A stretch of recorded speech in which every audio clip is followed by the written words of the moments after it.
Welcome back to Levi Stadium. Time to announce our Fall Players of the Year for the north end of the section. Because the Sac-Joaquin section is so big, we split it up into two regions, with Stockton being part of the south and the dividing line between the north and the south ends of the section. I thought a lovely explanation on my part. Yeah, I think so too. You nailed it perfectly. I don't think there's any question from anybody. Stockton, south, north. Okay, Boom. got it. Yuba City, north. That was much quicker. Modesto, south, you know.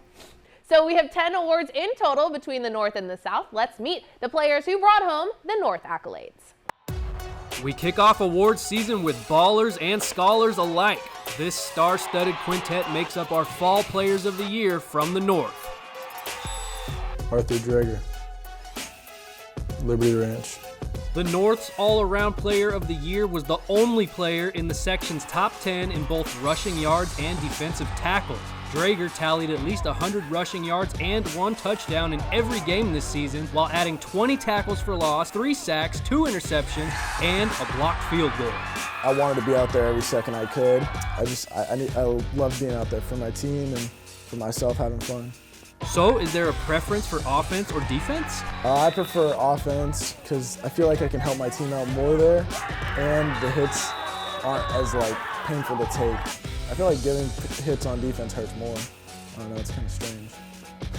Drager broke the school record with 3,655 career rushing yards while leading the Hawks to their first unbeaten regular season in school history. Well, we've all been together for so long, most of us, since 12U, like I said. It was such a fun ride. I've had the same coach for 4 years now, Coach Warren Schroeder.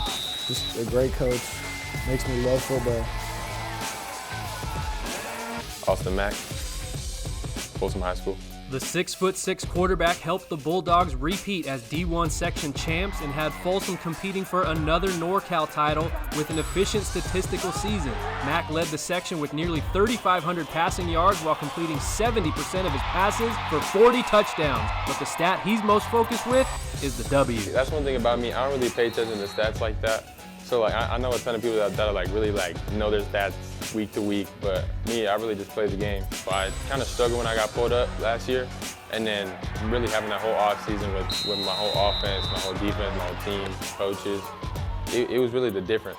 It's giving me the upper hand and kind of the advantage to be able to perform so well. Although Mack and the Bulldogs fell shy of their ultimate goal this season, the junior 4-star recruit already has his sights set firmly on 2023. I definitely want to get a state championship. That would be the first one for Coach Doherty, which that would definitely mean a lot to me and the program, and kind of for everyone else. Especially the seniors this year didn't have the chance, so I definitely want to kind of fill their shoes. Evan Combs, Casa Roble. After a Week 1 loss, Evan Combs led a Rams defense that allowed less than a touchdown per game the rest of the way, en route to a Golden Empire League championship. I love the position I play, and I take it very seriously. I just put in as much work as I can so I can be good at it. Casa had some fun on defense with a special reward for those making big plays. Our head defensive coach, Coach Carlos, he made that hat in the chain for anytime you get a turnover on defense, like a pick or a scoop or whatever. Needless to say, Combs cowboyed up a lot this season. He was 3rd in the section with 131 tackles, 4th in the section with 12 sacks, and had a brilliant pick 6 in the GEL title game against Dixon. The best part for Combs and the Rams? He's just a junior. Next year, same thing, hopefully, making a lot of plays, get on the leaderboards, being a good player. Caitlin Cochran, Whitney. A 6'1" Oregon State-bound setter, our North Volleyball Player of the Year, was the only player in the section in the top 25 in both kills with 259 and assists with 492. I grew up setting, which I think was a really good way to go into volleyball for me because it was kind of always the idea that you can never really convert into a setter, but you can kind of convert into a hitter or a passer if needed to. So I feel like establishing those good fundamentals for setting early really helps me out because now I'm that player that can kind of go do anything and do what I need for my team. After the first week of the season, we interviewed Caitlin on the team's goals for the 2022 season, and she called her shot. In my first interview this year, I said, we're gonna go win a section title. Win a section championship. We're gonna win.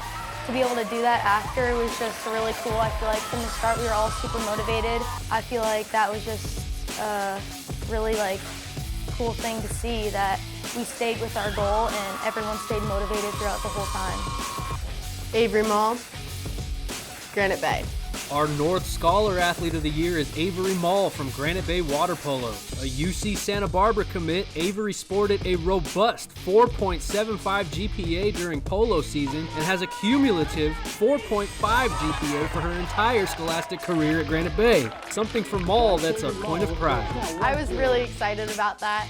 I dedicate a lot of my life to polo and academics, so to be awarded something that recognizes that, I was just really grateful, and it was an honor. I was super excited. Not only did Avery crush it in the classroom, she also led the Sierra Foothill League with 115 goals and led the Grizzlies to their 7th straight league championship in 2022.